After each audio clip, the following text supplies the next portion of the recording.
Look at the cripple drag himself in," the foreman shouted as I walked onto the construction site. I gripped my tool belt tighter, hiding the trembling in my scarred hands. Then came the sound that haunts my nightmares: metal screaming, concrete crumbling, and 18-year-old Mateo's desperate cry as the scaffolding collapsed on him. Everyone stood frozen. Everyone except me. Blood soaked through my jeans as my damaged legs scraped against jagged metal, crawling deeper into the unstable wreckage while the foreman screamed for me to stop. My worthless, broken body was suddenly the only hope Mateo had left. His shallow breathing guided me through the darkness as I reached his crushed chest. "Please," he whispered, blood bubbling between his lips. "I don't want to die." If this story moved you, share a moment when someone underestimated you in the comments. Like and subscribe for more stories that will break your heart and rebuild your faith in humanity. The morning rain felt like tiny needles against my face as I made my way across the muddy lot. My worn work boots sank into the earth with each step, my right leg dragging slightly behind me, a permanent souvenir from a night I both couldn't forget and couldn't fully remember. "Hey, Wilson," Luis called out, jogging to catch up with me. He was the only one who treated me like a normal person on this site. "Mike's in rare form today. Budget cuts coming down from corporate." I nodded, already knowing what that meant. When foreman Mike Daniels felt pressure, he looked for scapegoats. The woman with the limp was always his favorite target. The crew had already gathered in the makeshift shelter of the half-finished third floor. 20 men huddled against the morning chill, steam rising from coffee cups. I spotted Mateo immediately, a skinny kid with eager eyes, hardworking and respectful. Only 18, sending half his paycheck home to El Salvador. "Nice of you to join us, Wilson," Daniel sneered as I approached, making a show of checking his watch. "Tough morning? Leg acting up again?" He exaggerated a limping motion, drawing snickers from half the crew. I stared at him, face expressionless. 10 years of physical therapy had taught me more about pain management than most people learn in a lifetime. The worst pain wasn't physical. "Site inspections coming tomorrow," Daniels continued. "I need everyone working double time today. That means no special accommodations." He stared pointedly at me. "No slowing down the crew because you can't keep up." "I've never asked for accommodations," I said quietly, which only seemed to irritate him more. "Yeah? Then explain why the east scaffolding is 2 days behind schedule." "That's not my section." "It is now," he interrupted. "Since you think you're as capable as anyone else here, prove it. Take Mateo and get it done by end of day." Luis shot me a sympathetic glance. The east scaffolding was the tallest section, exposed to the wind coming off the river. In this rain, it would be treacherous. "No problem," I said, meeting Daniel's eyes. Mateo fell into step beside me as we headed toward the supplies. "Don't let him get to you, Ms. Wilson. My father always said people who mock others are the ones most afraid of their own weaknesses." I smiled despite myself. "Smart man. Your father." "He was," Mateo said softly. "He died last year. Working construction, too." I looked at him with new understanding. "I'm sorry," he shrugged. "It's why I'm doing this instead of school. My mother, sisters, the new baby... They need the money." As we gathered our materials, the ghost that followed me daily seemed to grow stronger. The car flipping ahead of me on the highway, the flames, the screams of the children trapped inside, the weight of the second child in my arms as my leg was crushed between vehicles when a rubbernecker crashed into the scene. 3 children saved, a destroyed career as a furniture maker, a husband who couldn't handle a wife who screamed in her sleep and couldn't walk without pain, and now, 10 years later, still fighting to prove I belonged on this site. The scaffold swayed slightly as we climbed, the metal slick with rain. Below, I could see Daniels watching, probably hoping I'd fail. "He's wrong about you," Mateo said suddenly. "What?" "Foreman. I've watched you work. You compensate for your leg so, well, most people wouldn't notice if you didn't limp walking to him. From the site, you're one of the best carpenters here." For a moment, I couldn't speak past the lump in my throat. "Thanks, kid," I finally managed. "Now let's prove him wrong together." By noon, the rain had intensified. Mateo and I had made good progress on the scaffolding, but my leg throbbed with a dull, familiar ache. I'd popped 2 ibuprofen an hour ago, but they barely took the edge.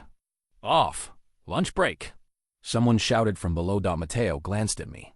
"We should go down. Eat something." I shook my head, eyeing the darkening sky. "You go.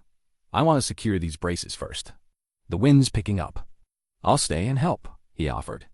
Mateo, go. I got this. I smiled to soften my words. Bring me back a sandwich, if you don't mind. He hesitated but finally descended the scaffold. I watched him join the others under the temporary shelter where they ate lunch. Daniels was holding court, gesturing wildly, probably telling another exaggerated story about his glory days. A few of the men glanced up at me before laughing. I didn't need to hear them to know I was the punchline. I turned back to my work, focusing on the metal braces that seemed inadequately secured. Something about the entire eastern section bothered me. The specifications called for reinforcement. Bars that I couldn't locate. When I had mentioned it to Daniels earlier, he dismissed me. Just follow the modified plans, Wilson. We're cutting costs, not corners. But it felt like both to me. The scaffold swayed alarmingly as a strong gust of wind hit it. I grabbed onto a support beam, my heart racing. Below, the lunch gathering had fallen silent. All eyes on the structure. Wilson, Daniel shouted. Get down from there. For once, I agreed with him. I began to make my way down, moving as quickly as my leg allowed. The metal vibrated beneath my hands. That's when I saw it. A critical support clamp was missing entirely, replaced with what looked like simple wire. Everyone away from the east wall. I yelled, my voice nearly lost in the howling wind. Mateo, get them back. I was still 10 feet from the ground when I heard it, a sound like a gunshot as the first support beam snapped. The scaffolding lurched violently to one side. I clung to the metal frame as it began to twist. Men scattered below, running for safety. All except Mateo, who was rushing toward the scaffold, looking up at me with horror. Stay back, I screamed. The second support gave way with a sickening screech of metal. The entire structure began to collapse, folding in on itself like a house of cards. I closed my eyes, certain these were my final moments. I felt myself falling. Then a jarring impact as I crashed into a pile of sand that had been delivered that morning. The breath knocked from my lungs. I lay stunned, watching as the massive scaffold continued its catastrophic failure. Mateo's scream cut through the chaos. I rolled over, ignoring the white-hot pain shooting through my leg, and saw him pinned beneath. A tangle of metal and concrete that had broken free from the main structure. Blood streamed from a gash on his forehead. Help, I shouted, struggling to my feet. Man down. Workers rushed forward, Daniels in the lead. They gathered around Mateo's trapped form, their faces pale with shock. Don't move him, Daniels ordered, pulling out his phone. I'm calling 911. I limped to Mateo's side, assessing the damage. A heavy metal beam lay across his chest, and his right arm was clearly broken. But what concerned me most was the pool of blood spreading beneath him and his increasingly labored breathing. Hang on, kid, I whispered, gripping his good hand. Help is coming. His eyes found mine, filled with fear. Can single quotes to ... breathe? The wind howled around us, the rain coming down in sheets now. In the distance, thunder rumbled as storm was bearing down on us, and Mateo was running out of time. Ambulance is 30 minutes out, Daniels announced, his face grim as he pocketed his phone. Storms knocked down trees on the main road. They're finding an alternate route. 30 minutes. I looked at Mateo's pale face, the way his lips were already taking on a bluish tint.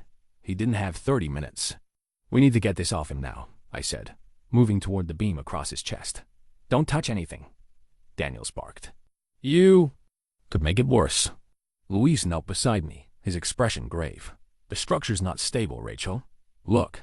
He pointed to where the remaining scaffolding groaned, swaying in the wind. More debris could fall at any moment. He's being crushed. I insisted.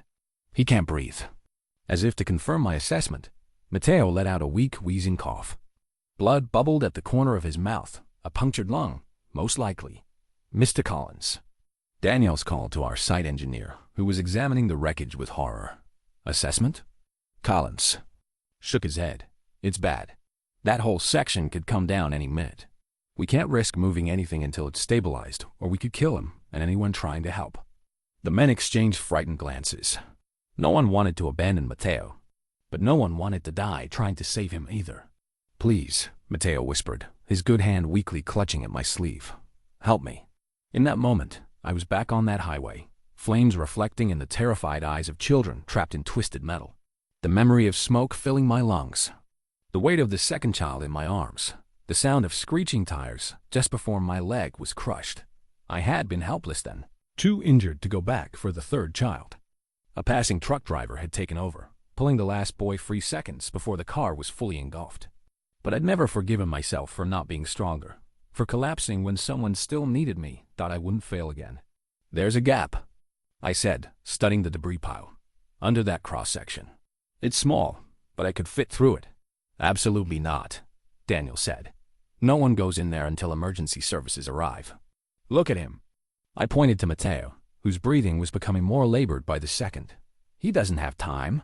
"I'm not authorizing a suicide mission, Wilson. I'm not asking for authorization." I began removing my tool belt and work jacket. The men watched in stunned silence as I positioned myself at the edge of the debris. "Rachel, think about this," Louise pleaded. "Your leg is exactly why I'm the only one who can do this," I finished for him. "I'm smaller than any of you, and I know how to move with limited mobility. I've been doing it for 10 years. You'll just get yourself killed too," Daniels growled. But I detected something new in his voice. "Fear, yes, but something else, a grudging respect, perhaps." "Maybe," I conceded. "But I'm not watching that boy die without trying." The entrance to the gap was barely 2 feet high, a jagged mouth of twisted metal and broken concrete. I lay on my stomach, testing the opening with my arms. If I can reach him, I'll need a first aid kit, something to brace his neck, and as many flashlights as you can find, I said, my voice steadier than I felt. No one moved. "Now," I barked with such authority that even Daniels jumped as the men scrambled to gather supplies. Collins knelt beside me. "The most stable path is to your left once you're inside.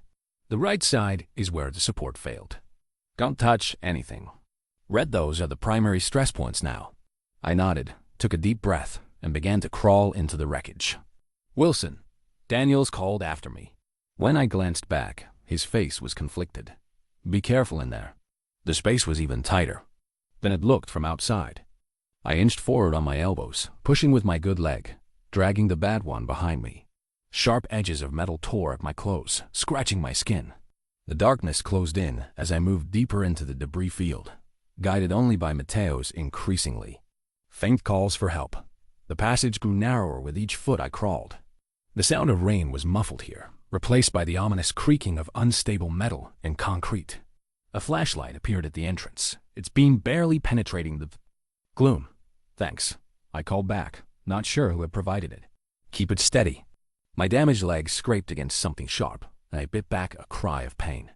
10 years of chronic pain had taught me control, but this was testing my limits. I could feel warm blood trickling down my calf. "Matteo?" I called. "Keep talking to." Kid. I'm here," came his weak reply, closer than I expected. "Can single quotes move?" I followed his voice, squeezing through a tight space where 2 concrete slabs had fallen against each other, creating a kind of tent. My shoulders barely fit through the gap. For once, I was grateful for my small frame. None of the men on the men crew could have managed this. And then I saw him. Matteo lay partially on his side, pinned beneath a metal beam that had him trapped at the chest and hips. Blood pooled beneath him, and his right arm bent at an unnatural angle. His face was ghostly white, lips tinged blue. "Hey there," I said, forcing a calm I didn't feel into my voice as I reached his side. "Looks like you could use some help."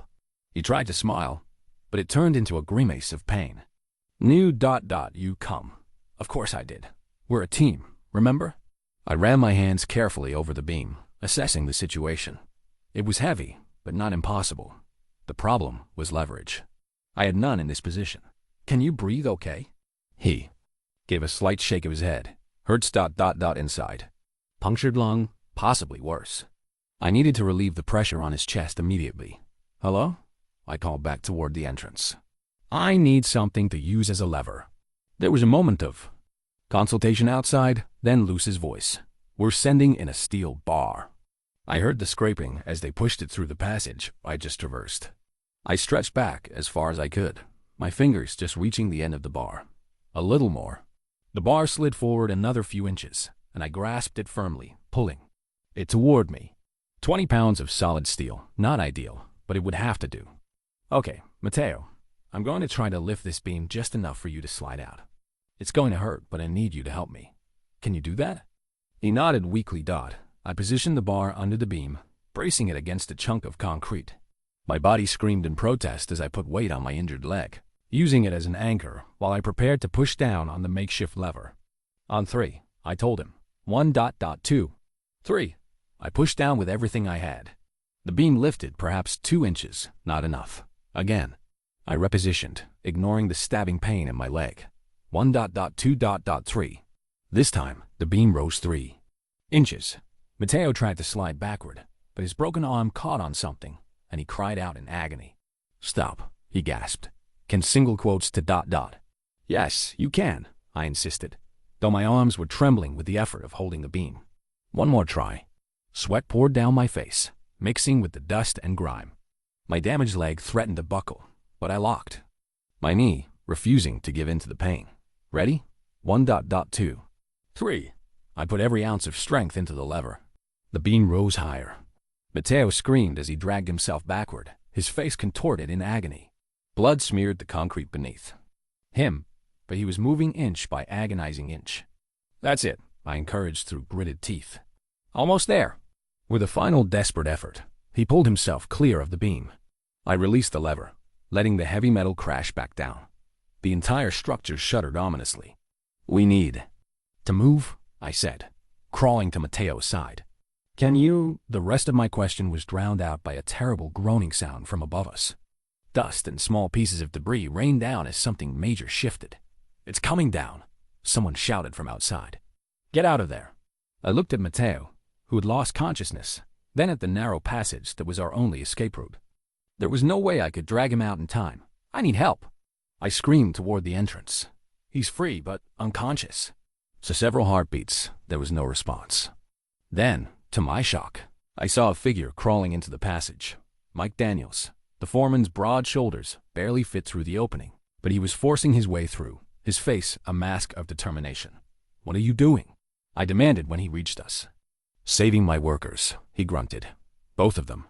The structure groaned above us like a dying beast. Daniels and I exchanged a look of mutual understanding. We had minutes, maybe seconds. "You take his shoulders," Daniels instructed, positioning himself at Matteo's feet. "We'll have to move backward." I nodded, carefully sliding my hands under Matteo's shoulders, mindful of his broken arm. The passage seemed to have narrowed since I'd entered, the weight of the collapsing scaffolding pressing everything inward. "On 3, Daniel said. 1, 2. A violent shudder ran through the debris field. A support beam above us shifted, with a screech of tortured metal. Without thinking, I threw myself over Matteo's upper body as chunks of concrete rained down. Something struck my back, hard enough to knock the breath from my lungs. "Wilson!" Daniel shouted, his voice tight with fear. "I'm okay," I gasped, though the new pain blooming between my shoulder blades suggested otherwise. "Let's move." We began the slow, excruciating process of dragging Matteo through the narrow passage. Every few feet, we had to stop and reposition, the space too tight for smooth movement. My leg throbbed mercilessly, my back screamed in protest, but I kept going. Outside, I could hear the crew shouting encouragement, their voices sounding impossibly far away. "Almost there," Luis called. "You're doing great." Halfway through the passage, Matteo stirred, moaning in pain. His eyes fluttered open, unfocused and filled with terror. "Stay still," I told him gently. "We're getting you out." "It hurts," he whimpered. "Everywhere." "I know, kid. I know." I thought of my own months in the hospital after the accident. The surgeries, the rehabilitation. "But you're going to be okay. I promise." Another shudder ran through the structure. A section of scaffolding collapsed somewhere to our right, the crash deafening in the enclosed space. "We need to move faster," Daniels urged, his face streaked with sweat and grime. I nodded, gritting my teeth against the pain. We picked up our pace, dragging Matteo through the final stretch of the passage. I could see daylight now, gray and rain-filled but beautiful. "Almost there," I encouraged Matteo, whose consciousness was fading again. "Stay with me, kid." Louise and several others were waiting at the entrance, reaching in to help pull Matteo out. As they carefully extracted him, I collapsed onto my elbows, suddenly overwhelmed by exhaustion and pain. "Come on, Wilson," Daniel said from behind me. "Your turn." I tried to move, but my leg had finally given out completely. The muscle spasmed, locking the joint. "I can't," I admitted, hating the weakness in my voice. My legs seized up. Daniels crawled up beside me, his broad shoulders scraping the sides of the passage. Without a word, he hooked one arm around my waist. Push with your good leg, he instructed. I'll do the rest. The indignity of being dragged out by the man who had mocked my disability for months should have bothered me, but survival trumped pride. I did as he said, using my left leg to help propel us forward while he essentially carried me the last few feet. Hands reached in, grabbing us both, pulling us into the blessed open air just as a final catastrophic collapse sent the remaining scaffolding crashing down. The shockwave knocked several men off their feet. If we'd been inside even 10 more seconds, I lay on my back in the mud, rain pelting my face, gulping air into my lungs. Beside me, Daniels did the same.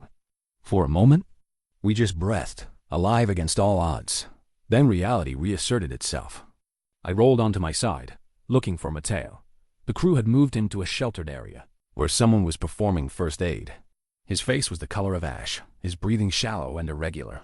Ambulance? I croaked. Still 15 minutes out. Luis replied, helping me to a sitting position. I crawled to Mateo's side, instinct and training taking over. 10 years of physical therapy had taught me more than just how to manage my own pain. He's got a pneumothorax, I said, recognizing the symptoms immediately. His lung is collapsing. I looked up at the circle of worried faces. I need a first aid kit, something sharp and hollow like a ballpoint pen with the ink removed and alcohol. Or spirits to sterilize it. What are you going to do? Daniels asked, kneeling beside me. Something I saw done on me once, I replied grimly. If I don't, he'll suffocate before the ambulance gets here. No one moved, uncertain. Now. I barked, and the crew scattered to find what I needed as they searched. I leaned close to Mateo, squeezing his good hand. You're going to be fine, I whispered, hoping I wasn't lying. Just hold on a little longer. Luis returned first with a bottle of vodka, someone's contraband from the Jobsite's unofficial stash. Then came the first aid kit from the foreman's truck, and finally, a disassembled ballpoint pen, its tube emptied of ink. This is going to hurt him, I warned, cleaning my hands with the alcohol. But it's necessary. I'd seen this procedure once, performed on me after my chest was crushed in the accident. A makeshift chest decompression to relieve the pressure of a collapsed lung. It wasn't ideal, but Mateo's blue-tinged lips told me we were out of options. Hold him down, I instructed Daniels and Luis. This is going to hurt, and he might regain consciousness.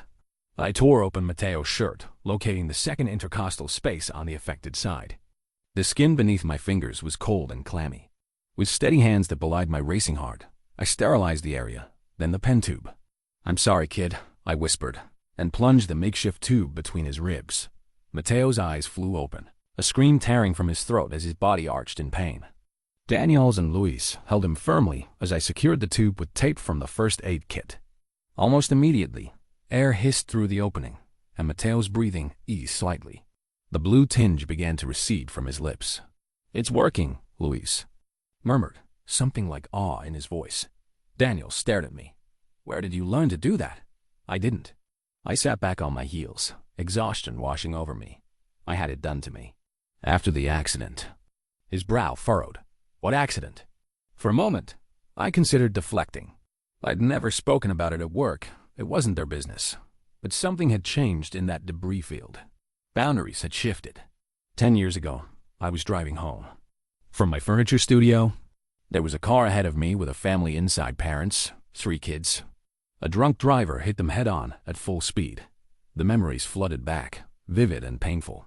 Their car flipped, caught fire. I stopped to help. Mateo's breathing had steadied somewhat. He was conscious now, listening despite his pain. I got 2 of the children out, I continued. On my 3rd trip back to the car, a rubbernecker wasn't watching the road. He hit me, crushed my leg between vehicles. I absently rubbed my thigh where the scars lay hidden beneath my work pants. The parents didn't make it. A truck driver who stopped pulled the 3rd child out just before the car was fully engulfed. Jesus, Daniels muttered. I had no idea. I had 3 surgeries. They saved the leg, but I shrugged. It'll never be right again. I lost my custom furniture business, couldn't stand long enough to work the lathe anymore. Construction was all I could find that would pay the bills. Mateo's good hand reached for mine, squeezing weakly. My father, he rasped, his voice barely audible over the rain. He saved 2 men. When scaffold collapsed in San Salvador, his eyes filled with tears. 3rd man ... he couldn't reach. It haunted him. I held his hand tightly, understanding the weight of his words. I'm sure he did everything he could. Like you, Mateo whispered. For me. In the distance, I finally heard the wail of sirens. Relief washed through me. Professional help was minutes away. Hang on, I told Mateo. Almost there. Daniels had gone quiet, his expression unreadable as he watched me tend to the young worker. When he finally spoke, his voice had lost its usual edge of contempt. Why didn't you ever say anything? About the accident? About saving those kids? I met his gaze evenly. Would it have mattered to you? He had the grace to look ashamed. It should have. The ambulance pulled into the construction site, lights flashing. 2 paramedics jumped out, rushing toward us with a stretcher. Pneumothorax, I reported as they knelt beside Mateo. I did a makeshift decompression. He's also got a broken arm, possible internal bleeding, and was pinned under debris for approximately 20 minutes. The lead paramedic raised an eyebrow at my improvised chest tube, but nodded approvingly. Quick thinking. You might have saved his life. He looked up at me. You a nurse? Carpenter, I replied, then added with a pointed glance at Daniels. Just a carpenter with a limp. Daniels flinched as if I'd struck him. The paramedics efficiently transferred Mateo to the stretcher, connecting him to oxygen and stabilizing his injuries for transport. As they prepared to load him into the ambulance, he reached out with his good hand. Rachel, he called weakly. My wallet. Inside pocket ... please. I carefully reached into his jacket, retrieving a worn leather wallet. He motioned for me to open it. Inside was a small photo of a baby girl, no more than a few months old, with Mateo's same wide, dark eyes. Lucia, he whispered. My daughter, 6 months, in El Salvador with my mother. His eyes held mine, intense despite his weakness. Thank you ... for making sure. She still has a father. As the paramedics loaded him into the ambulance, I stood in the rain, clutching the small photo, the weight of what had nearly happened and what I had prevented settling over me like a physical thing. A second ambulance arrived shortly after the first departed with Mateo. Despite my protests, the paramedics insisted on examining me. The cut on my leg was deeper than I'd realized, requiring stitches. My back was badly bruised from the falling debris, and the strain had aggravated the old injury in my hip. You need to go to the hospital, the paramedic insisted after cleaning and bandaging my leg. I'm fine, I argued, trying to stand only to have my leg buckle beneath me. The adrenaline was wearing off, and the full force of pain was crashing through my defenses. You're not fine, Daniel said, surprising me by his continued presence. The rest of the crew had been dismissed, the site shut down pending investigation.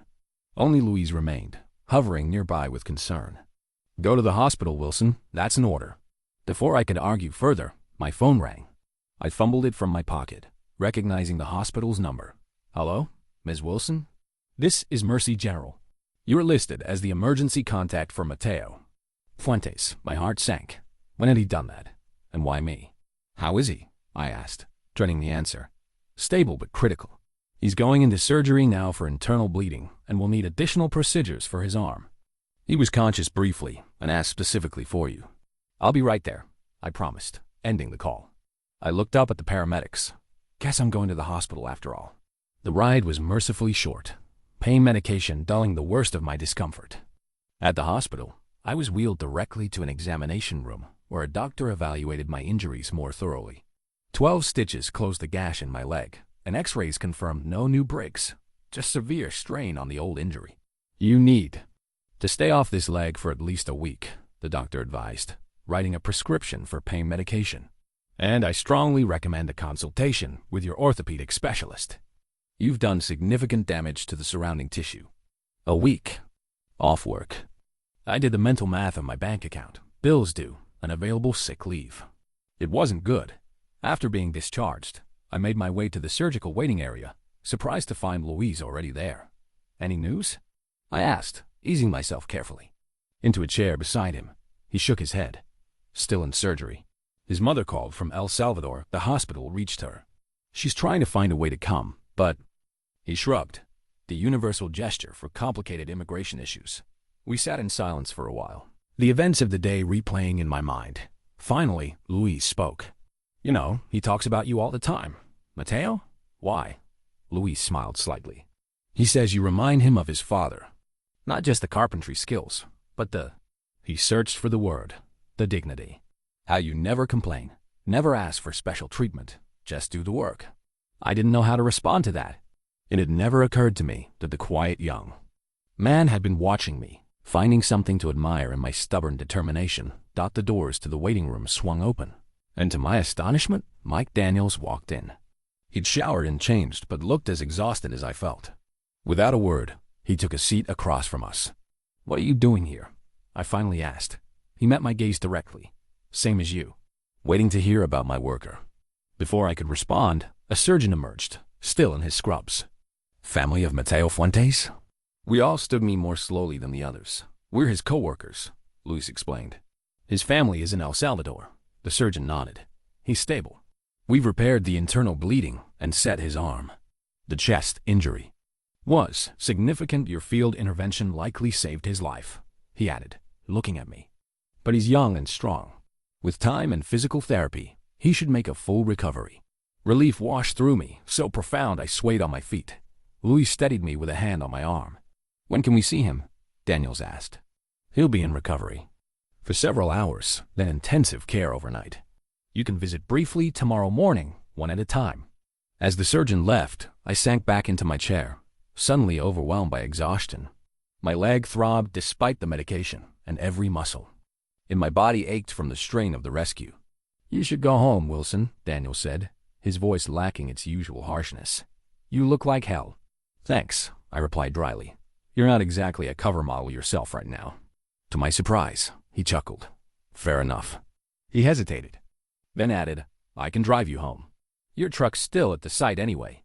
I stared at him, trying to reconcile this version of Mike Daniels with the man who had spent months making my work life miserable. Why the sudden concern? I couldn't help asking. He looked away, uncomfortable with the direct question. Let's.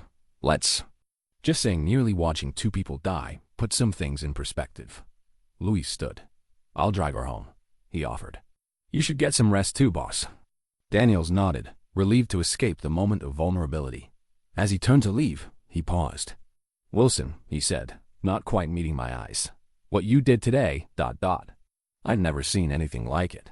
Coming from him, it was tantamount to a standing ovation.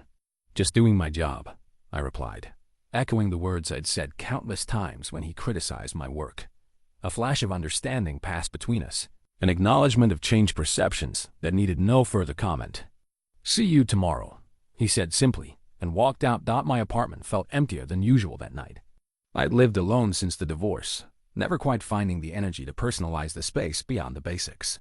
Tonight, the bare walls and sparse furniture seemed to amplify the silence, giving me too much room to think. I lay on my bed, leg propped up on pillows as the doctor had instructed, staring at the ceiling. The pain medication made my thoughts fuzzy around the edges, but couldn't quiet them entirely. Images from the day kept replaying Mateo's pale face, the claustrophobic darkness of the debris field, Daniels crawling in after me despite the danger. My phone buzzed on the nightstand. A text from Luis. "Just checking in. Need anything?" I typed back. "I'm fine. Thanks for the ride home." 3 dots appeared as he typed a response. "You saved his life today. You know that, right?" I didn't answer. The idea of being called heroic made me uncomfortable. I hadn't done anything special, just what needed to be done, what anyone would have done in my position, except no one else had done it. They'd all stood frozen, waiting for professionals who would have arrived too late. Another text from Luis. "Get some rest. I'll pick you up tomorrow to visit Mateo." I set the phone down and closed my eyes, but sleep wouldn't come. Every time I drifted off, I jerked awake to the phantom sound of metal screaming as it collapsed. By dawn, I'd given up, making coffee and taking more pain medication as I waited for Luis. The hospital was quieter in the morning. Mateo had been moved from intensive care to a regular room, a positive sign. When we entered, he was awake, propped up slightly, his broken arm in a cast and elevated. His face lit up when he saw us. "Rachel," he said, his voice hoarse but stronger than yesterday. "Luis. Hey, kid," I said, easing myself into the chair beside his bed. "You look better." It wasn't entirely true. His face was still unnaturally pale, dark circles beneath his eyes speaking of pain and exhaustion. But the blue tinge was gone from his lips, and there was life in his eyes again. The doctor said, ... He paused, swallowing with difficulty. "They said I would have died if..." You hadn't helped me breathe, that I was minutes away from.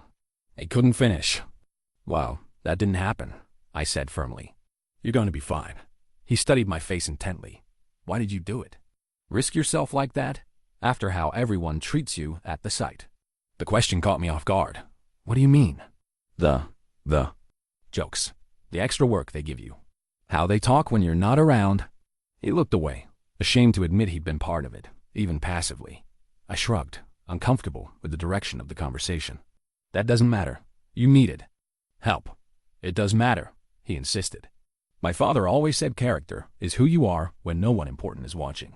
But everyone was watching yesterday, and you were still the only one who acted.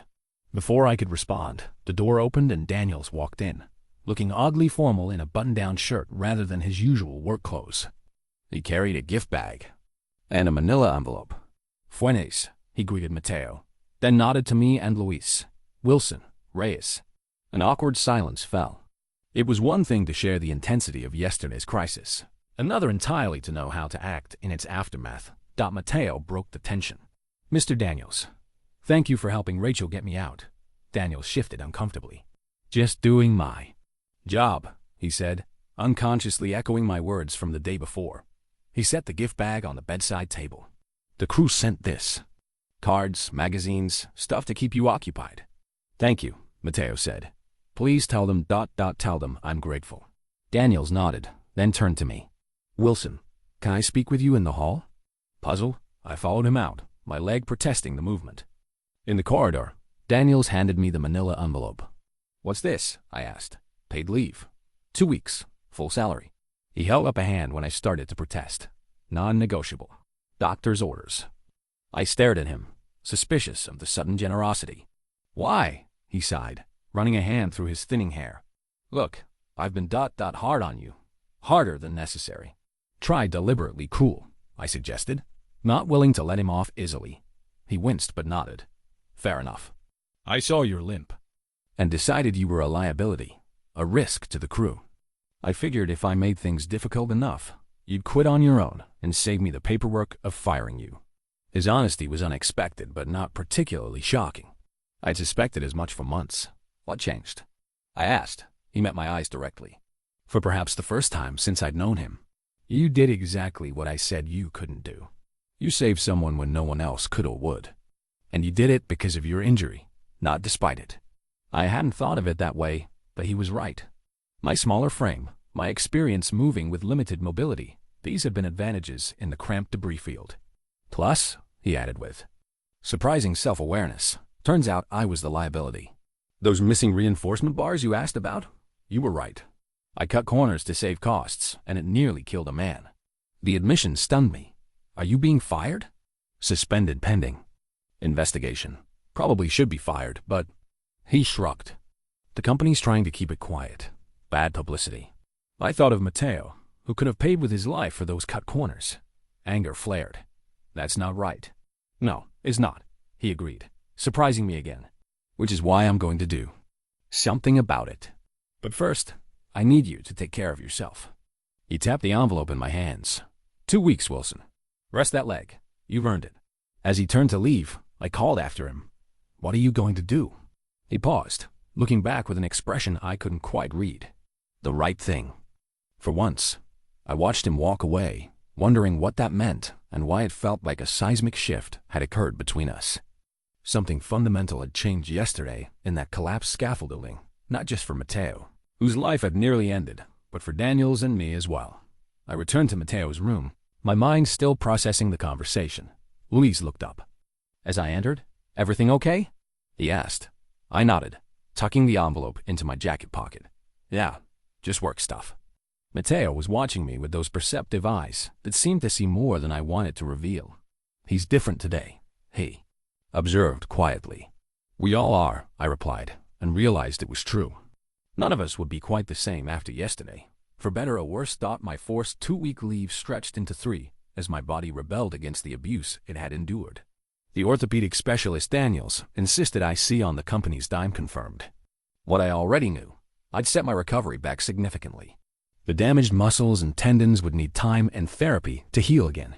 You're lucky you didn't lose the leg entirely this time, Dr. Patel said bluntly, reviewing my scans. "The original trauma combined with this new injury. You must have been in excruciating pain during the rescue." I shrugged. "Adrenaline." She gave me a knowing look. "And years of learning to function through chronic pain. That's a dangerous skill, Rachel. It lets you push past warning signs that are there to protect you." I thought of Mateo, alive because I'd ignored those warnings. "Sometimes that's necessary." "Sometimes," she agreed, "but not as a way of life." She prescribed physical therapy, additional rest, and a better pain management regimen.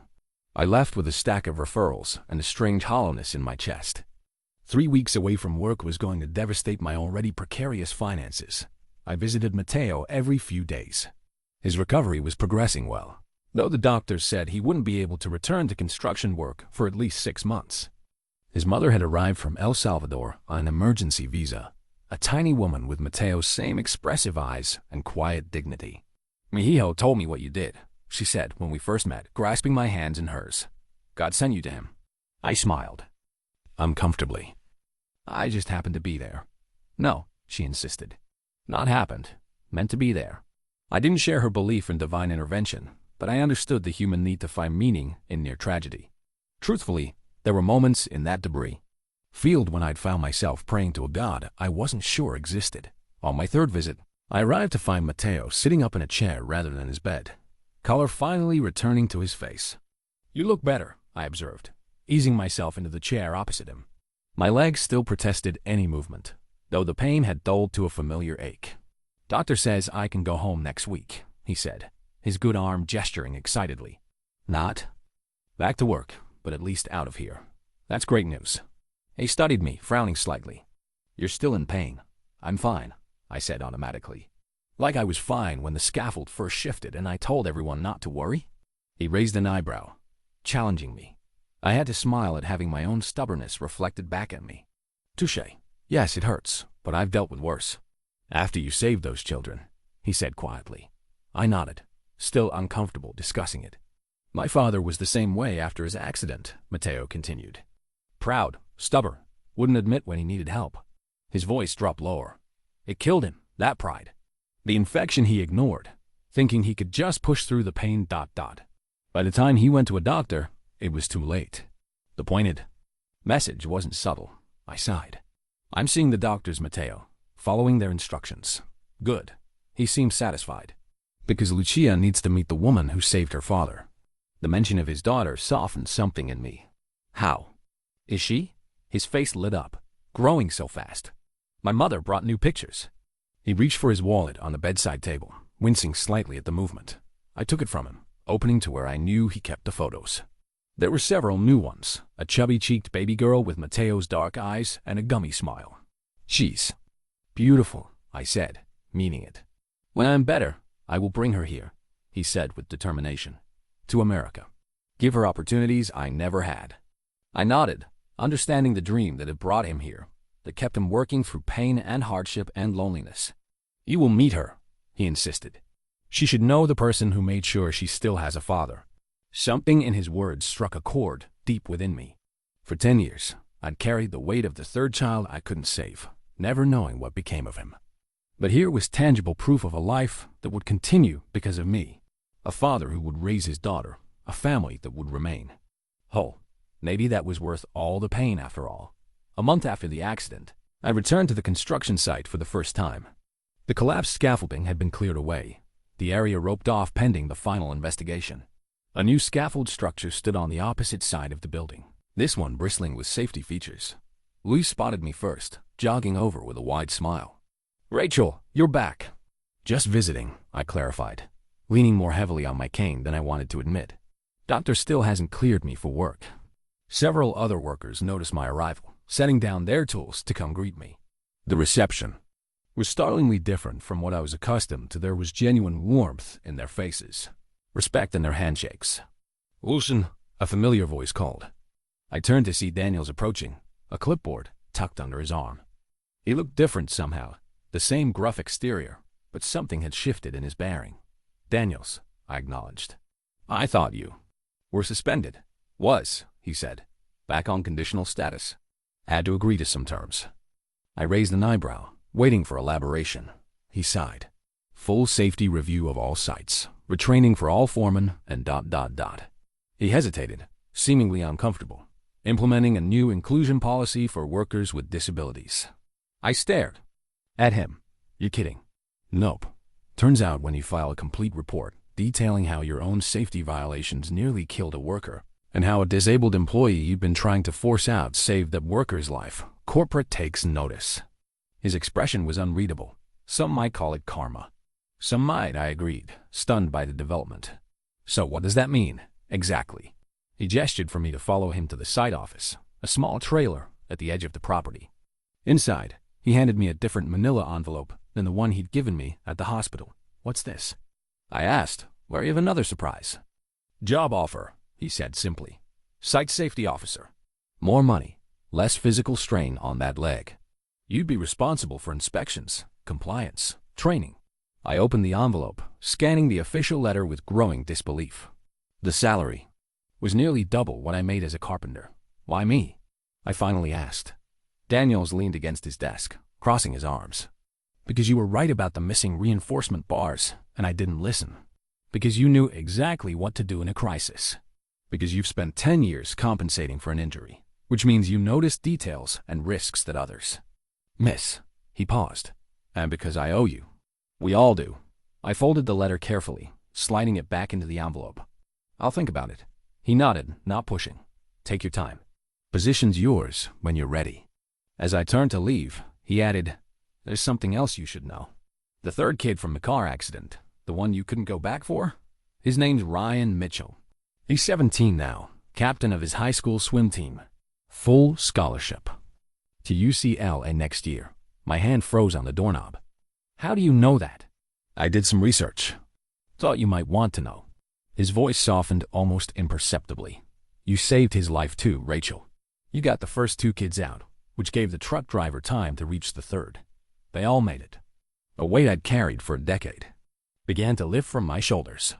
I couldn't speak, just nodded once sharply and left before he could see the tears filling my eyes. Outside, I leaned against the trailer, struggling to process this new information. All 3 children had survived. The guilt I'd carried, the self-recrimination for not being stronger, for collapsing when that third child still needed me, it had been based on narrative I'd created without knowing the full story. I made my way back to my truck, nodding to the workers who called out goodbyes. The job offer weighed heavily in my hand, representing a future I hadn't imagined possible a month ago. My phone rang as I reached the truck. Mateo's number. Hello? Rachel. His voice was excited. I have news. The company, they are paying for all my medical bills, and they offered me a new position when I recover. Office work, helping with Spanish translation for workers and documents. Less money, but ... quotes. He paused. I can bring Lucia here sooner. Start the immigration process now. That's wonderful, Mateo, I said, genuinely happy for him. It is because of you, he insisted. Not just the rescue. After, when you told your story to the investigators about the missing bars, it changed everything. I hadn't known my testimony had made such an impact. I'd simply told the truth when the OSHA investigators had interviewed me during my leave. Will you come back to work soon? He asked. The site is not the same without you. I looked down at the envelope in my hand. I might. But in a different role. Whatever role, it will be good to have you back, he said with simple sincerity. My mother is making a celebration dinner when I am released from hospital tomorrow. Will you come? She insists on thanking you properly. The old Rachel would have declined, retreated back to her empty apartment and solitary life. But something had changed in that collapsed scaffolding, not just for Mateo, but for me too. I'd like that, I said. Text me the address. Mateo's mother's cooking filled the small apartment with aromas that made my mouth water the moment I stepped through the door. She welcomed me with a warm embrace, as if I were family rather than a virtual stranger. Benvenida, Rachel. Come, come. She ushered me inside, taking the bottle of wine I'd brought and the small stuffed bear I'd impulsively purchased for Lucia, though the baby was still thousands of miles away. Mateo sat at the small dining table, his arms still in a cast, but his color good, his eyes bright. To my surprise, Luis was already there, along with 2 other workers from the site. The guest of honor arrives, Luis said, raising a glass in my direction. I felt my cheeks warm at the attention. Hardly, No false modesty tonight, Mateo's mother scolded gently, guiding me to a seat next to her son. Tonight we celebrate life and the angel who protected my boy. The angel designation made me even more uncomfortable, but I recognized the futility of arguing. Instead, I let myself be served generous portions of home-cooked Salvadoran food, savoring flavors I'd never experienced before. The conversation flowed easily, mostly in English, but occasionally slipping into Spanish when emotion overtook Mateo's. Mother, I didn't mind the warmth in her voice transcended language barriers. So, will you take the safety officer position? Luis asked during a lull in the conversation. Mateo perked up. What position? I explained Daniel's offer, still ambivalent, about the opportunity. It feels strange. A month ago, he was trying to force me out. Now he's offering me a promotion. People change when they see truth, Mateo's mother said sagely. This man, he saw your courage, your skill. He cannot deny these things anymore. Besides, Luis added with a grin, corporate didn't give him much choice after the investigation. Creating a position for you was probably part of their terms to keep the whole thing quiet. That doesn't make me want to take it, I pointed out. Take it for yourself, not for him, Mateo said quietly. Use it to protect others. Make sure no one cuts those corners again. His words resonated with something that had been forming in my mind since the accident. Maybe this was why I'd survived my own trauma years ago, to be in the right place at the right time. Not just for Mateo, but for all the workers who would come after him. I'll think about it, I promised. After dinner, while the others helped clear the table, Mateo motioned me to follow him to the small balcony overlooking the city. The spring evening was cool but pleasant, the sunset painting the sky in brilliant oranges and pinks. I wanted to show you something, he said, pulling out his phone. He tapped the screen a few times, then handed it to me. It was a video call connection. After a moment, the screen filled with the image of a young woman holding a baby Lucia, recognizable from her photos. Mi amor, Mateo said softly. This is Rachel, the one I told you about. The young woman's eyes filled with tears. Thank you, she said in heavily accented English. Thank you for saving him. The baby gurgled, reaching toward the screen as if trying to touch her father's face. My throat tightened with unexpected emotion. I just did what needed doing, I managed. Rachel will be helping make the work site safer, Mateo told his girlfriend. So accidents like mine don't happen to others. I raised an eyebrow at him. I haven't accepted the job yet. But you will, he said with certainty. It is who you are. After the call ended, we stood in companionable silence, watching the last colors of sunset fade from the sky. 10 years ago, I said finally. After the accident, I lost everything. My health, my business, my marriage. I spent a long time angry about it, wondering why me. What was the point of surviving if everything I cared about was gone anyway? Mateo listened quietly, giving me space to find the words. I never considered that maybe I was being prepared for something else. That the skills I developed coping with disability would someday be exactly what someone needed. My father used to say that God doesn't waste pain, Mateo offered. That every suffering can become wisdom if we let it. I wasn't sure I believed in that kind of divine planning, but the sentiment resonated nonetheless. My pain had given me unique insights, capabilities that had proven crucial in a crisis. I think I will take the job, I said, surprising myself. With the certainty in my voice. Someone needs to make sure what happened to you doesn't happen to anyone else. Mateo smiled, squeezing my hand with his good one. This is how healing happens, yes? Finding purpose in the pain. Through the open door, I could hear laughter from inside the apartment, the warm sounds of friendship and connection that had been missing from my life for too long. Yes, I agreed, feeling something long knotted inside me begin to loosen. I think it is. 6 weeks after the accident, I officially returned to Daniel's Construction as the company's first site safety officer. My small office in the site trailer was nothing fancy, just a desk, filing cabinet, and a window overlooking the construction zone. But it was mine. My first day was a blur of paperwork, safety manuals, and introductory meetings with corporate representatives who seemed determined to demonstrate how seriously they were taking the incident. I nodded through their presentations, signed their forms, and waited patiently for them to leave so I could do the actual work. By late afternoon, I was finally alone.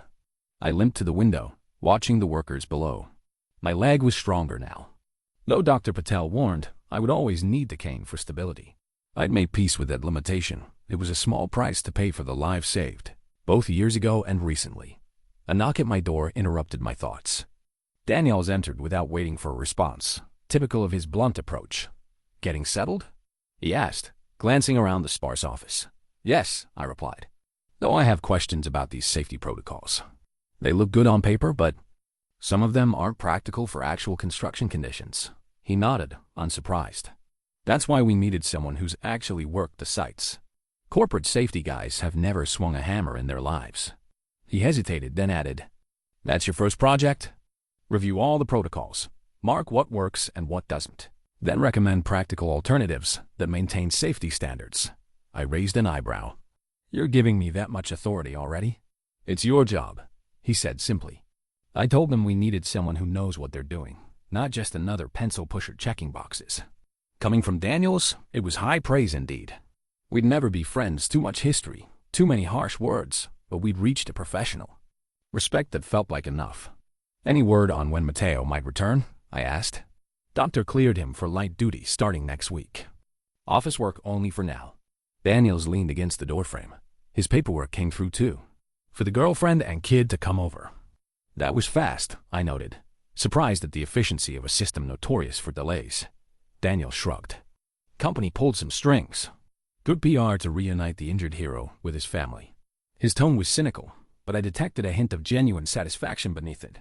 "Speaking of PR," I said carefully, "there's a reporter who's been calling. Wants to do a story about the accident, the rescue." "Decline," Daniel said immediately. "Company policy. I know that's what corporate wants. But Mateo could use the attention. Might help with his immigration situation. Build public support." Daniel studied me, frowning slightly. "Always looking out for him, aren't you?" "Someone should." He sighed. "I'll talk to legal, see what they'll allow. No promises." He turned to leave, then paused. "The third kid from your accident, Ryan Mitchell. I made some calls. His family's willing to meet you if you want." My heart skipped a beat. "You contacted them? Thought you might want closure." He shrugged, uncomfortable with the emotional territory. "Up to you." After he left, I sat at my desk, mind reeling. Meet the third child, now nearly grown? The one whose rescue had haunted my dreams for a decade? Part of me wanted nothing more. But another part feared confronting that final piece of my past that on my phone buzzed with a text from Mateo. "Lunch tomorrow to celebrate your first day?" I smiled, typing back, "Only if you let me pay this time." His response came quickly. "No chance. My mother insists. She's making pupusas." The simple exchange warmed me. In just weeks, Mateo and his mother had somehow worked their way into my life, creating connections I hadn't realized I was missing. And soon, his girlfriend and daughter would join them. A family being reunited, growing stronger. I turned back to the window, watching the workers prepare to end their day. They moved. Differently, now more cautiously, more aware. Word had spread about what happened to Mateo, about the corners that had been cut. They were looking out for each other more, speaking up about potential hazards. Perhaps that was the real victory here. Not just a life saved, but a culture beginning to change. And I was now in a position to nurture that change, to ensure it. Took root and grew. I looked down at my leg, at the cane leaning against my desk. For so long, I'd seen my injury as nothing but loss, a diminishment, a weakness to be hidden or overcome. I'd never considered it might become a strength, a unique perspective that allowed me to see dangers others missed, to navigate spaces others couldn't. What good is a crippled carpenter? Daniels had once sneered. Now I knew the answer. Good enough to save a life. Good enough to change an entire company's approach to worker safety. Good enough to find purpose in pain and build something meaningful from the wreckage of the past. As the sun began to set over the construction site, I gathered my things and prepared to leave. Tomorrow would bring new challenges, new opportunities to make a difference. And for the first time in years, I found myself looking forward to what came next. 3 months into my new role, the construction site had transformed, not just physically as the building took shape, but in its culture. Workers now routinely reported safety concerns, knowing they would be addressed rather than dismissed. Daniels, though still gruff and demanding, backed my decisions without question, setting the tone for the rest of the crew. Mateo had returned to work 6 weeks earlier, handling paperwork and translations in the office next to mine. His physical recovery was progressing well, though his arm would never regain full strength. Like me, He was adapting to his new limitations, finding ways to remain valuable despite them. "Rachel," he called, appearing in my doorway with an envelope. It came. I knew immediately what he meant. We'd been tracking the immigration paperwork for his girlfriend Carmen and baby Lucia for weeks. I stood, moving around my desk to see the official documents. "Next month," he said, his voice thick with emotion. "They can come next month." I hugged him, genuinely thrilled. "That's wonderful news." "We will need a bigger apartment," he mused, already shifting to practical concerns. "And I must work more hours, save more money." "One step at a time," I advised. "You're still healing." He nodded, though I could see his mind racing with plans and preparations. The imminent arrival of his family had given his recovery a purpose, a timeline to work toward. "Will you help me?" he asked, suddenly. "When they arrive?" "Carmen speaks little English, and with the baby ... "Of course," I said without hesitation. "Whatever you need."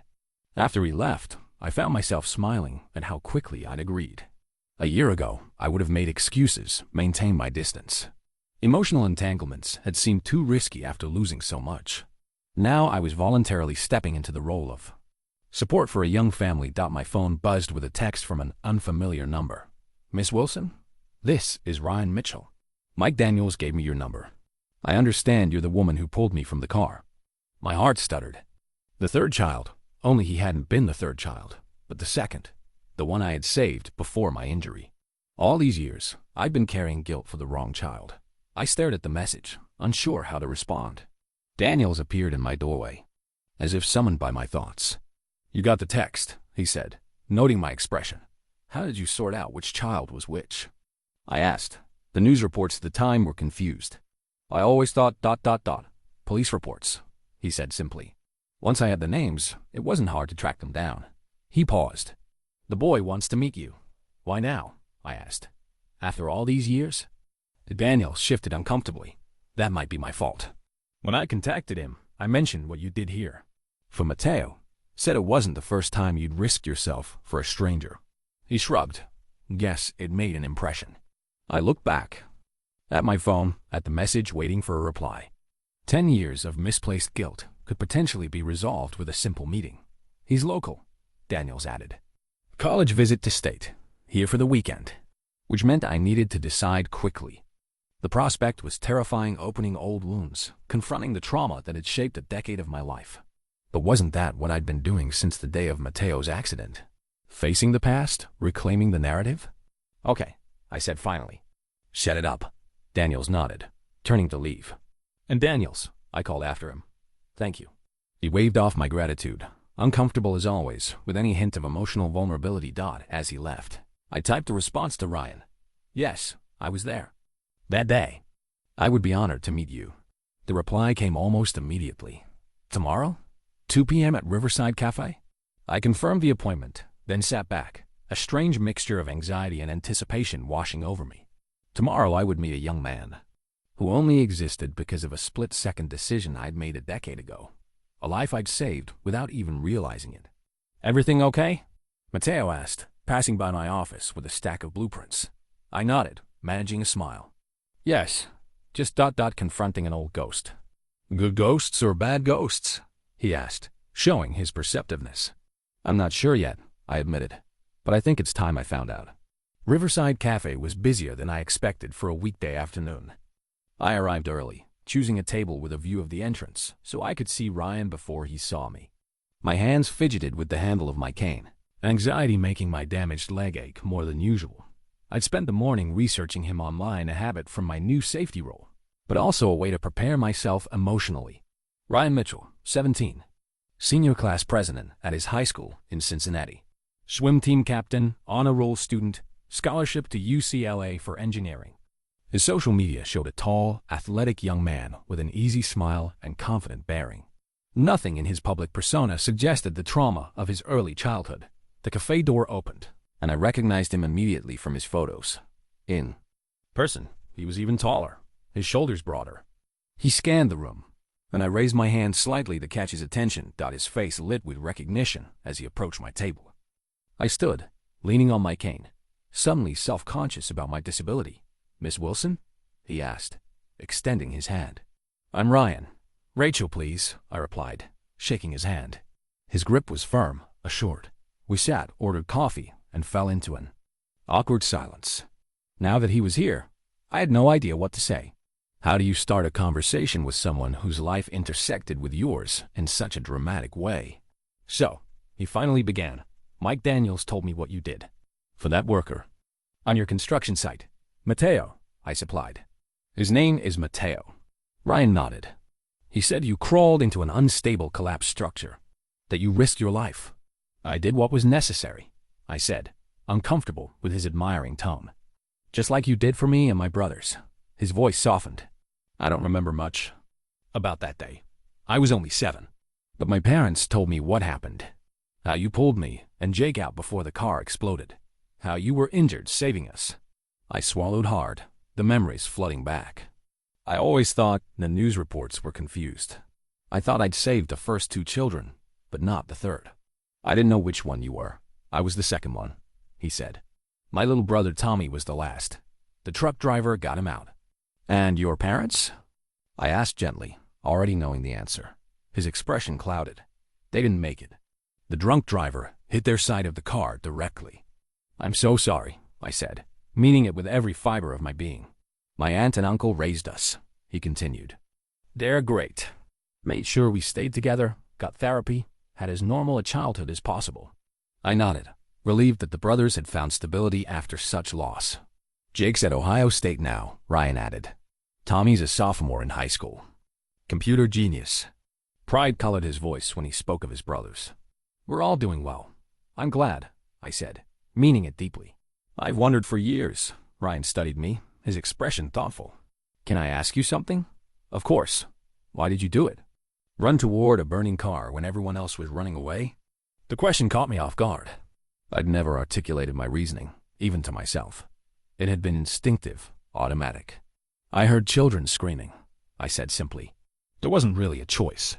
He nodded, as if this confirmed something he'd already believed. That's what Daniel said you'd say about the construction accident, too, that you didn't see it as a choice. I shrugged, uncomfortable with the implied heroism. Most people would do the same. No, he said with surprising certainty. They wouldn't. Most people freeze. Or they convince themselves someone else will handle it. He leaned forward. I'm studying psychology alongside engineering. The bystander effect is real. What you did both times is exceptional. I didn't know how to respond to that. I'd never thought of my actions as extraordinary, just necessary. My brothers and I, Ryan continued, we've talked about you over the years. The woman who saved us. We wanted to find you. Thank you, but no one seemed to know your name. I wasn't looking for thanks, I said quietly.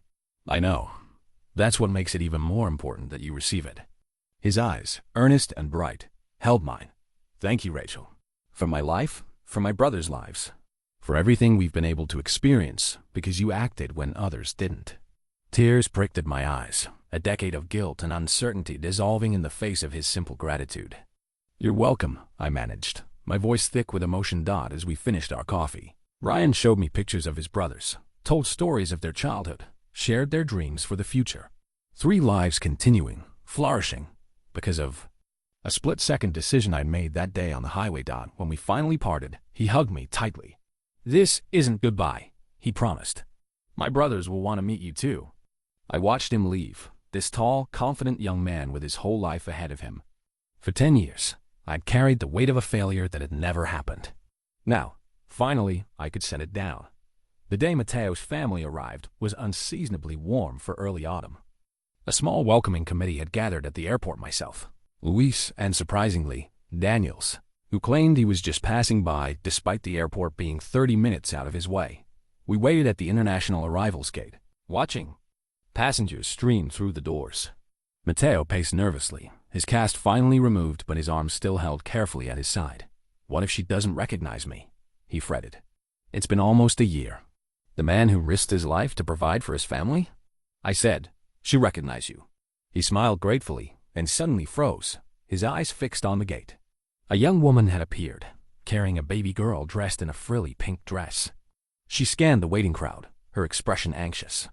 Carmen, Mateo breathed, and then he was moving, pushing through the crowd toward his family.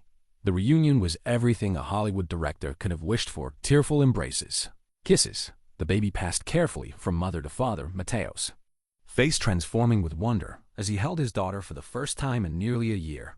I hung back with Luis and Daniels, giving the family their moment. Something tightened in my chest, watching them, not jealousy exactly, but a poignant awareness of what I'd lost and never replaced after my divorce. "You did that," Luis said, quietly beside me. "What?" He nodded toward the reunited family. "They're together because of you. If Mateo had died in that collapse—" "He didn't," I said firmly, not wanting to contemplate the alternative. Daniels cleared his throat awkwardly. "I should get back to the site." He hesitated, then added gruffly, "Tell Fuentes he has the rest of the week off. Paid." I raised an eyebrow. "That's generous," he shrugged. "Company policy for foreign family arrivals." We all knew it wasn't, but neither of us called him on the lie. After he left, Mateo brought his family over to meet us. Carmen was petite and pretty, with an air of quiet determination that matched Mateo's. Baby Lucia, now nearly 16 months old, regarded us solemnly from her father's arms. "This is Rachel," Mateo told Carmen in English, then repeated something in Spanish that made her eyes fill with tears. She stepped forward and embraced me tightly, murmuring rapid Spanish I couldn't follow. "She says you gave Lucia her father back," Mateo translated. "That she will pray for you every day of her life." I returned the hug, oddly moved by the connection to this woman I'd just met. "Tell her I'm just glad you're all together now." Luis helped with the luggage as we made our way to my truck.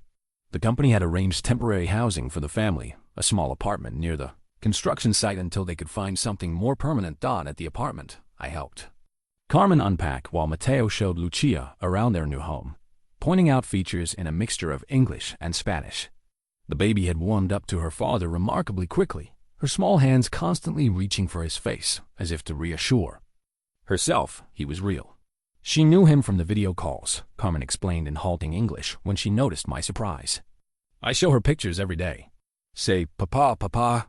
My throat tightened unexpectedly. Such a simple thing, a mother making sure her child knew her father despite the distance separating them. A family determined to remain connected against the odds. As I prepared to leave, Mateo walked me to the door. "Thank you," he said simply, "for everything." "I didn't do anything special," I deflected. "Just helped with the apartment setup." "No," he shook his head. "For all of it. The rescue, the hospital visits, helping with paperwork, making the site safer." He glanced back at Carmen, who was settling Lucia down for a nap. "You gave me my life back, not just by saving it, but by showing me how to live with what happened after." I understood what he meant. My own journey after injury had been harder because I'd isolated myself, rejected help, buried myself in bitterness. I'd given Mateo a different model acceptance of limitations without surrender to them. "You're going to be okay," I told him, meaning far more than his physical recovery. "Yes," he agreed, looking at his family with profound contentment. "We all are." As I drove home, I reflected on the strange path that had brought me here. The accident that had seemed like an ending had actually been a beginning. My disability, which I'd seen as weakness, had become strength. The isolation I'd chosen had finally given way to connection. For the first time in 10 years, I felt something that had been missing for so long I'd almost forgotten its shape: hope. 1 year after the scaffolding collapse, Danielle's construction held a dedication ceremony for the completed building. What had once been a hazardous construction site was now a gleaming 12-story office complex, its glass facade reflecting the autumn sunlight. The entire crew had gathered for the occasion, along with corporate executives, local officials, and a small group of media representatives. Mateo stood with Carmen beside him, Lucia perched on his hip. The toddler, now 2 years old, was a bundle of energy barely contained by her father's good arm. I hung near the back of the crowd, uncomfortable with the attention the day was likely to bring. My new safety protocols had been implemented across all of the company's sites, but I still preferred working behind the scenes. "Wilson," Daniels appeared at my elbow. "You want it up front? I don't think. Not a request," he interrupted. "CEO's orders." Reluctantly, I followed him to the front of the gathering, where a small stage had been set up. The CEO, a polished woman in her 50s whom I'd met only twice before, was addressing the crowd. "Double quotes, ... commitment to worker safety is now the cornerstone of our corporate culture," she was saying. And much of the credit goes to our first site safety officer, Rachel Wilson. She gestured toward me, and to my horror, the crowd burst into applause. I felt my face flush as all eyes turned in my direction. Ms. Wilson not only identified the safety issues that led to last year's unfortunate incident, but she risked her own life to save her fellow worker. Since implementing her comprehensive safety protocols, reportable incidents across all our sites have decreased by 63%. More applause. I shifted uncomfortably, leaning more heavily on my cane. But perhaps the most powerful endorsement comes from the worker whose life she saved. The CEO turned. "Mr. Fuentes, would you like to say a few words?" Mateo handed Lucia to Carmen and approached the microphone. In the year since his accident, he had transformed, no longer the skinny, uncertain young man I'd first met. He stood straighter now, his English more confident, his presence commanding despite his still limited mobility in his injured arm. "1 year ago," he began, "I was trapped under metal and concrete, certain I would die. Everyone was afraid to help. The structure was too unstable, the risk too great." His eyes found mine in the crowd. Everyone except Rachel Wilson. He recounted the rescue from his perspective, the pain, the fear, the moment he had given up. Hope only to hear my voice calling to him through the darkness. "Many people called her heroic," he continued. "But what makes Rachel special is not just what she did that day. It's what she has done every day since, ensuring that what happened to me doesn't happen to others." I blinked rapidly, fighting unexpected tears as Mateo went on to describe the changes at the construction sites. The new culture of safety, the lives that have been preserved through prevention rather than rescue. "My daughter knows her father because of Rachel Wilson," he concluded, his voice thick with emotion. "And many other children will never know the fear of losing their parents to preventable workplace accidents because of the systems she has put in place." The applause was deafening. The CEO returned to the microphone, announcing the dedication of a plaque in the building's lobby, acknowledging the incident and the changes it had prompted. After the ceremony, I tried to slip away, but found myself surrounded by well-wishers. Reporters with questions, executives eager to associate themselves with the company's safety success story. Finally, I managed to escape to a quiet corner of the lobby, where Mateo found me examining the newly installed plaque. "Too much attention?" he asked knowingly. I nodded. "I prefer working behind the scenes. Sometimes the most important changes happen in public," he said. "People need to see what's possible, what matters." The plaque was simple but elegant, noting the date of the accident and the safety initiatives that had followed. At the bottom was a quote I'd never heard before. "Courage is not the absence of fear, but the triumph over it." Nelson Mandela. Mateo said, noticing my focus on the quote. "I chose it. It's fitting," I acknowledged. "For both of us," he added. "We both had to find courage after our accidents. Different kinds, perhaps, but courage nonetheless." I thought about that as we made our way outside to the reception. My journey had required a different kind of courage than his, not the immediate bravery of a rescue, but the sustained determination to rebuild a life from the wreckage of what had been lost. To find meaning in suffering, purpose in limitation. Luz approached, champagne glasses in hand. "To new beginnings," he proposed, offering us each a glass. "An old ghost laid to rest," I added, thinking of Ryan Mitchell and his brothers with whom I now exchanged regular emails. We clinked glasses as Daniels joined our small circle, looking unusually formal in a suit and tie. "Not bad, Wilson," he said gruffly, his version of high praise. "The safety program, the building, not bad at all." Coming from him, it was practically a gushing endorsement. I smiled, remembering how far we'd come from his cruel mockery of my limp that rainy morning a year ago. "Thanks, Mike," I said, using his first name deliberately. His eyebrows rose slightly, but he didn't object as the celebration continued around us. I found myself reflecting on the strange, painful, beautiful journey that had brought me here. The accident that had nearly destroyed me had ultimately given me the exact skills needed to save Mateo. The disability I had hidden and resented had become my greatest professional asset. There was a symmetry to it all that felt, if not divine as Mateo might suggest, at least meaningful. Perhaps our greatest wounds do become our greatest strengths, if we let them. 5 years after the accident, I stood at the entrance to our newest construction site, watching a young woman make her way carefully across the gravel lot. Her right leg was prosthetic, visible below her work pants, but her movements were confident, determined. "New carpenter," Daniel said, appearing beside me. He'd softened over the years, though he'd never admit it. Came highly recommended from the trade. School. Lost her leg in Afghanistan. I nodded, thinking of my own first day on a Daniels construction site. The whispers, the stares, the foreman's cruel mockery of my limp. I'll introduce her around, I offered. Thought you might want to, he agreed. Show her the ropes, the accommodations we can make. The young woman approached, her expression a careful mask of professionalism I recognized all too well. The look of someone prepared to prove themselves, to fight for respect. Jessica Chun?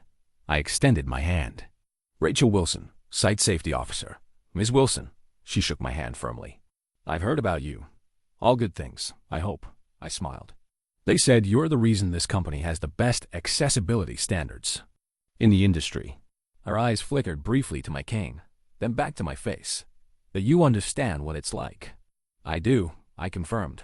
And please, call me Rachel. As I gave her the tour, introducing her to crew members who welcomed her without a hint of the prejudice I'd once faced, I felt a profound sense of completion. The culture had truly changed, not just safety protocols on paper, but the fundamental values of the workplace. Mateo, now a project manager overseeing 3 sites, waved to us from across the lot. His family had grown. Lucia was now 7, a precocious first grader, and she had a 3-year-old brother named Rafael. Carmen had become one of my closest friends, our initial language barrier long overcome. That's Mateo Fuentes, I told Jessica. He'll be your direct supervisor. The one from the accident? She asked. The one you saved? I nodded, unsurprised by her knowledge. The story had become something of a legend in the company, passed down to new employees during orientation. He doesn't talk about it much, I said. But he's the best manager we have. Fair, thorough, never cuts corners. After completing the tour and leaving Jessica with Mateo, I made my way to my truck. My workday was ending early. I had an appointment to keep. Riverside Cafe was quiet, just as it had been 5 years ago when I'd first met Ryan Mitchell there. Now he was 22, a recent college graduate with a job lined up at an engineering firm. His brothers, Jake and Tommy, sat with him at the table, standing as I approached. Rachel! Ryan embraced me warmly. You remember Jake and Tommy? Of course, I smiled, hugging each of them in turn. Jake was now 20, a junior at Ohio State, while Tommy, 18, was headed to MIT in the fall. We settled at the table, catching up on their lives, their plans, their dreams. Over the years, our occasional meetings had evolved from awkward encounters heavy with history to something approaching friendship. They called me their guardian angel, a term that still made me uncomfortable, but which I'd stopped fighting. We have something for you, Ryan said, nodding to Tommy, who pulled an envelope from his backpack. Inside was a formal invitation to a dedication ceremony at their old elementary school. The Mitchell Brothers Memorial Garden, I read aloud.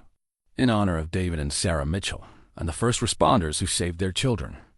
It's taken years to arrange, Jake explained. But we finally convinced the school board. The garden will honor our parents and include a plaque recognizing the people who responded that day. You, the truck driver, the paramedics. We want you to speak at the dedication, Ryan added. If you're comfortable with that. 5 years ago, I would have refused immediately. Public recognition had been the last thing I wanted. But my journey since Mateo's accident had changed me in ways I was still discovering. I'd be honored, I said sincerely. After lunch, we parted with promises to stay in touch. I drove home slowly, reflecting on the extraordinary tapestry my life had become, threads of trauma and healing, loss and connection, pain and purpose, woven together into something meaningful. My phone rang through the car speakers. Mateo's name appeared on the display. How's the new carpenter? I asked after accepting the call. Good, he replied. Quick learner, solid skills. Reminds me of someone else I know. Hopefully her experience will be better than mine was initially, I said. It already is, he assured me. The company you helped build wouldn't allow anything less. The company I helped build. The words settled warmly in my chest. Lucia wants to know if you're still coming for dinner Sunday, Mateo continued. She made you a new drawing for your refrigerator. Wouldn't miss it, I promised. After we hung up, I continued toward home, the late afternoon sun warm on my face through the windshield. My leg ached with its familiar, constant pain, a reminder of limits, but also of strength. Of a body that had carried me through trauma, that had been exactly what was needed in the moment it mattered most. What good is a crippled carpenter? Daniels had once sneered. Now I knew the answer completely. Good enough to save a life. Good enough to transform a company. Good enough to build a legacy of safety and inclusion that would protect workers long after I was gone. Good enough. Exactly as I was done, as I pulled into my driveway, I noticed my elderly neighbor struggling with her groceries. Without hesitation, I parked, grabbed my cane, and went to help. This small act of service, now as natural as breathing. "Thank you, Rachel," she said gratefully as I carried the bags to her door. "I don't know what I'd do without you." "Just being neighborly," I replied with a smile. "We all need help sometimes." It was a truth I'd fought for years, but now embraced fully. We are strongest not in our independence, but in our connections, in the hands extended in our darkest moments, in the courage to accept help when we need it and offer it when we can. My broken body had taught me that. My mended heart believed it. And my reclaimed life proved it every day.